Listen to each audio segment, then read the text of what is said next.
Bonjour, dans la prochaine capsule vidéo, je vais faire un résumé des notions de périmètre et d'aire d'une figure. Premièrement, le périmètre d'une figure correspond à la somme de tous les côtés de cette figure, donc le contour de la figure. L'aire, qui est aussi synonyme de superficie. L'aire ou la superficie d'une figure correspond à la mesure de la surface de cette figure, donc l'intérieur de la figure. Par la suite, on va faire deux exemples concernant le périmètre. Le périmètre d'une figure, ça veut dire le contour.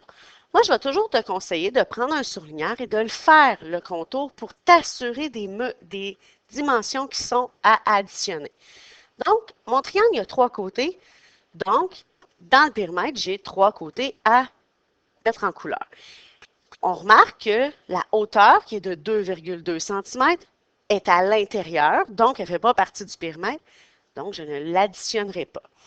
Quand tu vas faire le périmètre, je vais toujours te demander de faire un P majuscule pour dire périmètre de ma figure. Et ensuite, on additionne les côtés qui font partie du périmètre. 7 plus 3 plus 5,4. Ici, je n'ai pas eu besoin de me casser la tête parce que tous les côtés étaient en centimètres. Mais il faut toujours faire attention. Je ne peux pas additionner des nombres qui ne sont pas toutes des mêmes unités de mesure. S'il y avait eu autre chose que des centimètres, il aurait fallu faire une transformation d'unité de mesure avant. Mais dans ce cas-ci, c'est tout des centimètres, donc je peux additionner 7 plus 3 plus 5,4 qui donne 15,4 cm. J'ai terminé, j'encadre ma réponse.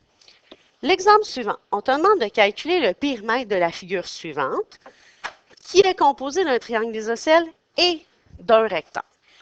Comme je t'ai conseillé au premier exemple, on va faire avec un surligneur le périmètre.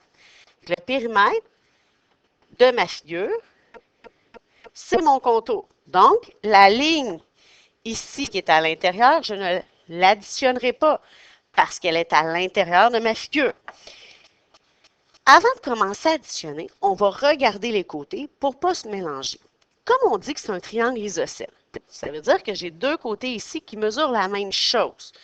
Donc, comme le côté qui est ici, on nous inscrit qu'il mesure 2,8 décimètres, je vais pouvoir écrire qu'ici, c'est 2,8 décimètres.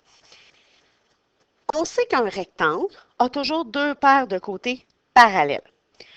Comme ici, on voit que c'est 5 décimètres, le côté qui est ici va être congru au côté qui est à gauche. Donc, on sait que ça va être 5 décimètres. Et la base est de 4 décimètres, mais je n'ai pas besoin d'additionner cela, il va avoir juste un côté de 4 décimètres. Comme au problème précédent, j'ai dit on commence toujours par P pour dire le périmètre. Fait que là, je vais pouvoir additionner mes contours. Fait que je vais pouvoir dire 2,8 plus 2,8 plus j'ai un côté à droite de 5 plus ma base de 4 plus mon côté à gauche de 5. Donc, j'ai additionné tous mes côtés. Une fois que j'ai fait ça et que je me suis assuré que c'était bien tous des décimètres, je peux prendre ma calculatrice et faire l'addition. L'addition de 2,8 plus 2,8 plus 5 plus 4 plus 5 me donne 19,6 décimètres. J'ai terminé, donc je peux encadrer ma réponse.